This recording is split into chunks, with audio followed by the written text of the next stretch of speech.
بسم اللہ الرحمن الرحیم۔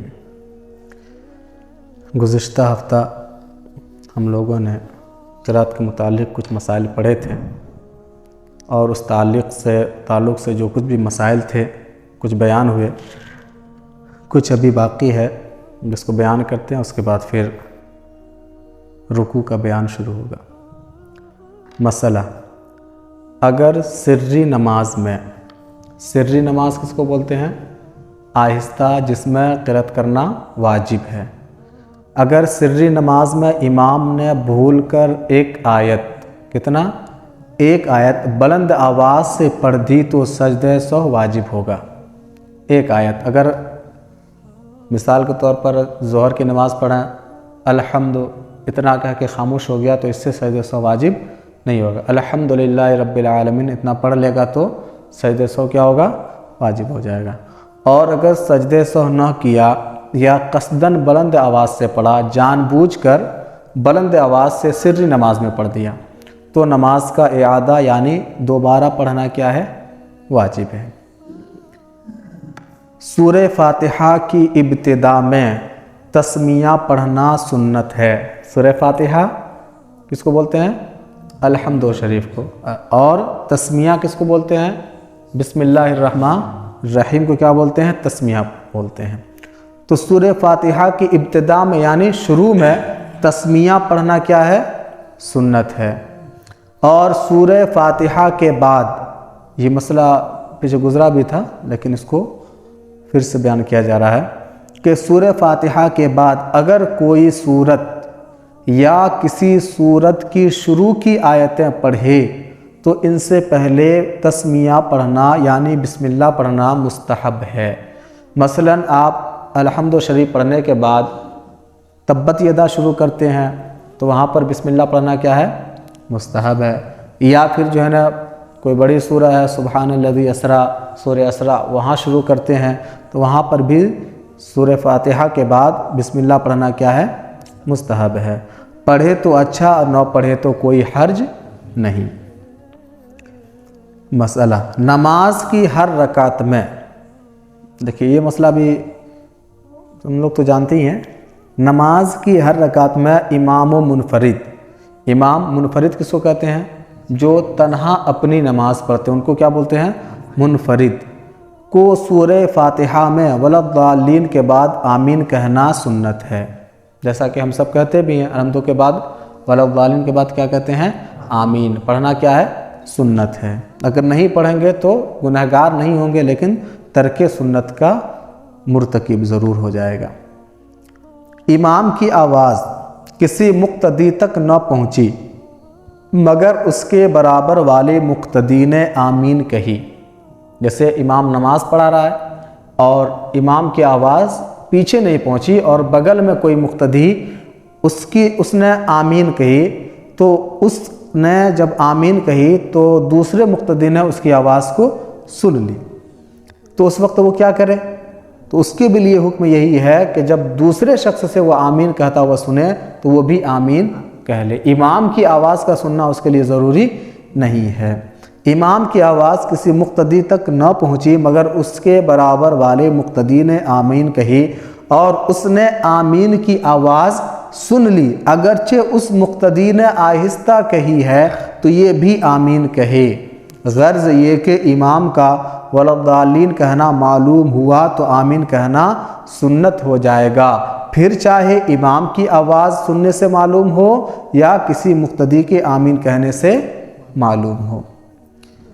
سری نماز میں امام نے آمین کہی، سری نماز میں آہستہ جس میں ہم پڑھتے ہیں اس میں تو بلند آواز سے قرأت نہیں ہوتی ہے، لیکن اس میں امام نے آمین کہی اور مقتدی اس کے قریب تھا، جسٹ اس کے قریب تھا، تو اور مقتدی نے امام کی آمین کہنے کی آواز سن لی تو مقتدی بھی کیا کہے؟ آمین کہے۔ اگر نہیں سنا تو کوئی حرج نہیں، لیکن اگر سن لیا اس کی آواز وہاں تک پہنچ گئی تو مقتدی بھی کیا کہے؟ آمین کہے۔ یہ مسئلہ بہت اہم ہے کہ بہت سارے لوگ اس میں غلطیاں کرتے ہیں اور بہت شش و پنج میں رہتے ہیں کہ اس میں ہم کیا کریں۔ یہ مسئلہ غور سے سنیے۔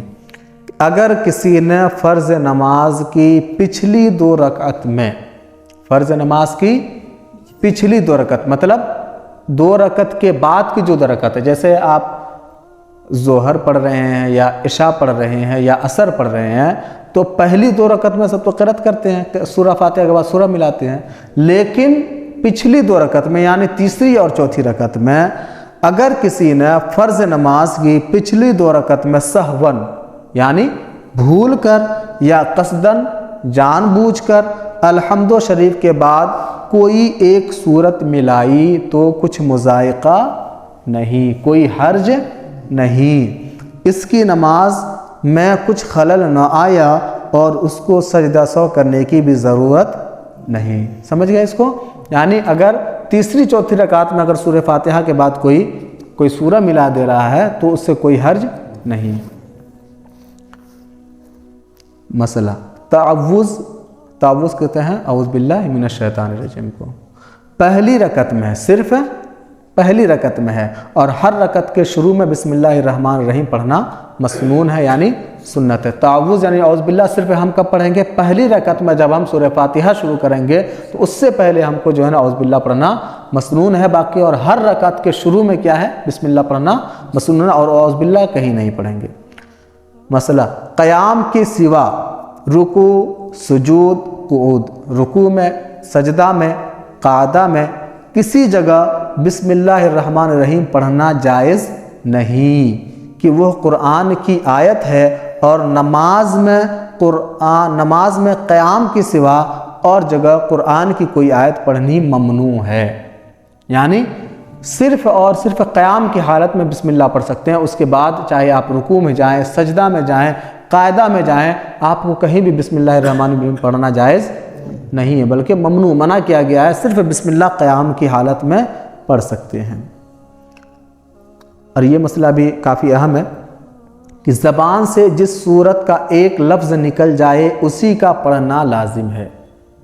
اب نماز پڑھ رہے ہیں اور نماز پڑھنے کے بعد الحمد پڑھے، اس کے بعد آپ کی زبان سے تبت یدا پڑھنا، حالانکہ آپ پہلے جو ہے نا قل اللہ پڑھ چکے ہیں یا قل اعوذ بالفلق پڑھ چکے ہیں، لیکن آپ کی زبان سے تب اتنا نکل گیا کہ تبت یدا پڑھنا چاہ رہا ہے، تب نکل گیا، تو اب آپ کو یہی سورہ پڑھنا کیا ہے؟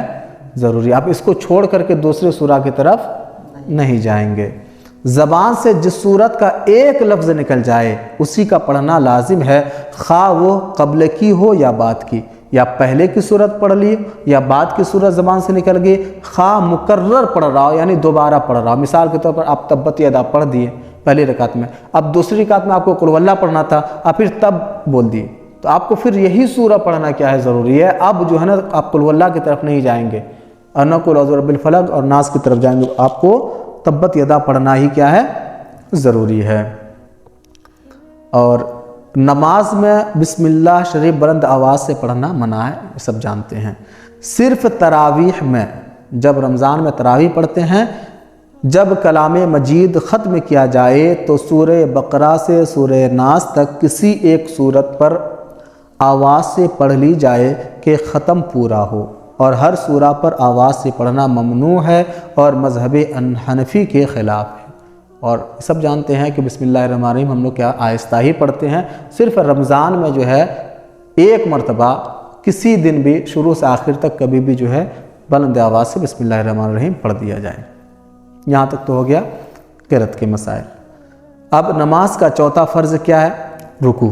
سب سے پہلا کیا تھا؟ تکبیر تحریمہ، اس کے بعد کیا تھا؟ قیام، اس کے بعد کیا تھا؟ قرأت، اور چوتھا کیا ہے؟ رکوع۔ رکوع عموماً سب جانتے ہیں، اس میں ایک دو بات اہم ہے، اس لیے اس کو ہم جلدی بیان کریں گے۔ رکوع کس کو کہتے ہیں؟ یعنی اتنا جھکنا کہ ہاتھ بڑھائے تو ہاتھ گھٹنے کو پہنچ جائے، اس طریقے سے جھکے کہ ہاتھ گھٹنے تک پہنچ جائے، یہ رکوع کا ادنا درجہ ہے۔ ادنا کا مطلب سب سے کمتر درجہ ہے، یعنی اتنا ہر حال میں آپ کو کرنا ہی ہوگا۔ اور رکوع کا کامل درجہ کیا ہے؟ کہ پیٹھ سیدھی بچھا دیں، یعنی اس طریقے سے رکوع کرے آپ کی پیٹھ جو ہے بالکل سیدھی ہو جائے۔ اور رکوع کے بارے میں آتا ہے کہ رکوع ہمارے نبی صلی اللہ تعالی وسلم اور آپ کی امت مرحومہ کے خصائص سے، یعنی ہم سے پہلے جو امتیں تھیں ان پر رکوع فرض نہیں تھا، بلکہ ہمارے نبی صلی اللہ علیہ وسلم کے آنے کے بعد، بلکہ معراج کے بعد، اس سے پہلے جو نماز پڑھی گئی اس سے پہلے بھی رکوع نہیں مشروع تھا۔ کہ بعد اسراء معراج عطا ہوا، بلکہ معراج کی صبح کو جو پہلی نماز ظہر پڑھی گئی تب تک رکوع نہ تھا، اس کے بعد عصر کی نماز میں اس کا حکم آیا اور حضور اور صحابہ نے اس کو ادا فرمایا صلی اللہ تعالی علیہ وآلہ وسلم۔ ہر رکعت میں صرف ایک ہی رکوع کرے، اگر بھول کر 2 رکوع کیے تو سجدہ سہو واجب ہے۔ رکوع میں کم از کم 1 مرتبہ، یہ بہت اہم مسئلہ ہے، رکوع میں کم از کم 1 مرتبہ سبحان اللہ کہنے کے وقت کی مقدار تک ٹھہرنا واجب ہے۔